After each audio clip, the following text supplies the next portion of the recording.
Herkese merhabalar, ben Huri. Huri Metek Mutfak'ta kanalı ve mutfağıma hoş geldiniz.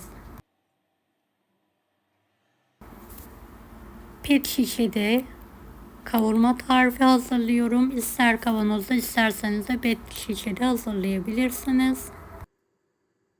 Evet, tarifimi hiç bekletmeden hemen başlıyorum. Dana kuşbaşı etim var. Suda beklettim, kanı gitti ve süzdüm. Geniş bir tencerenin içine alıyorum.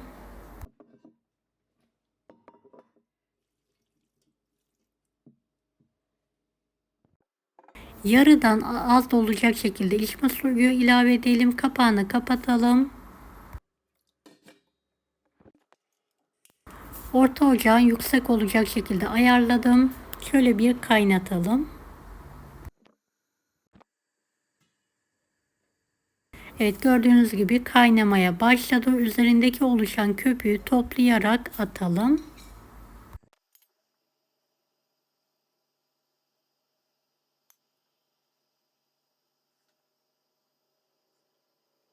Evet, tamamen böyle pürüzsüz olana kadar üzerindeki köpüğü toplayarak atmaya devam edelim. Evet, tamamen köpüğünü attım. Kapağını kapatıyorum ve kısık ateşte pişirmeyi bırakıyorum. Evet, 200 saat geçtikten sonra kontrol ediyorum. Hafif bir şekilde yumuşamış, üzerine bolca sıvı yağ gezdiriyorum. Ve tuzunu eklemeden birlikte pişirme işlemine devam ediyorum.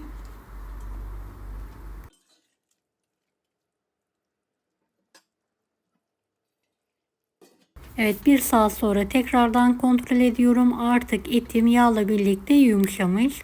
Üzerine şöyle 2 tatlı kaşığı tuz ekliyorum. Karıştırıyorum. Ve pişirme işlemine devam ediyorum.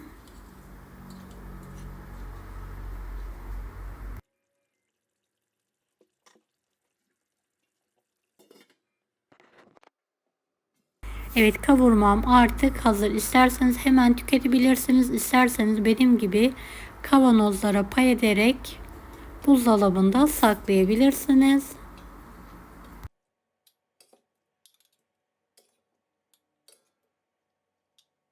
Bu şekilde bozulma yapmıyor. Uzun süre muhafaza edebilirsiniz. Elinizin altında her zaman etiniz bulunmuş olur. 2 geri bir ileri taktiğiyle ters çeviriyorum ve sofra bezine sararak sabaha kadar bu şekilde bekletiyorum.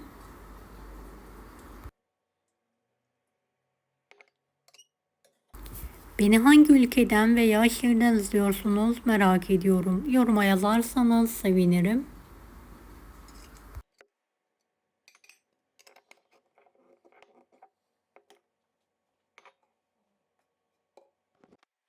Evet, kalan eti de şöyle geniş bir kasenin içine alıyorum. Hafif bir şekilde soğumaya bırakıyorum. Tamamen soğutmayalım.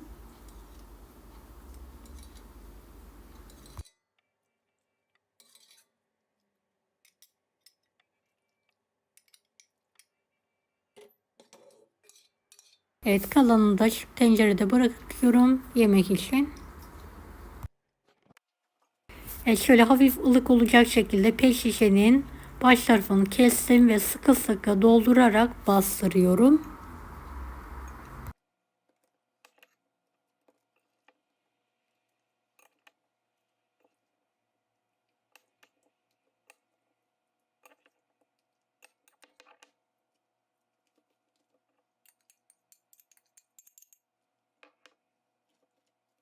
Üzerini düzelttikten sonra hava almayacak şekilde kapatıyorum. Tamamen soğuduktan sonra buzdolabının alt tarafına kaldırıyorum.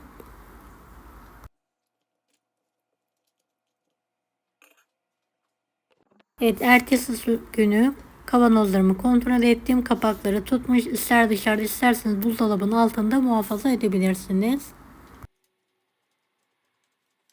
Evet, pet şişeyi şöyle makas yardımıyla keserek etimi çıkartıyorum.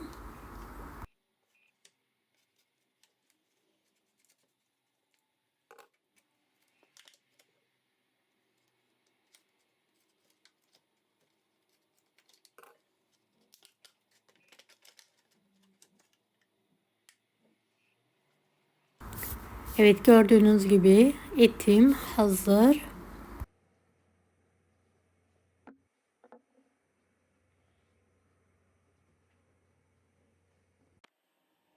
Dilimleyerek ister kahvaltıya isterseniz yemeklerinizde bu şekilde kullanabilirsiniz.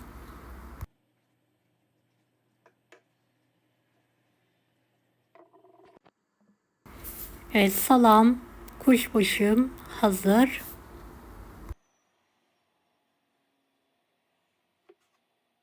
Buzdolabının altında bir haftada tüketebilirsiniz.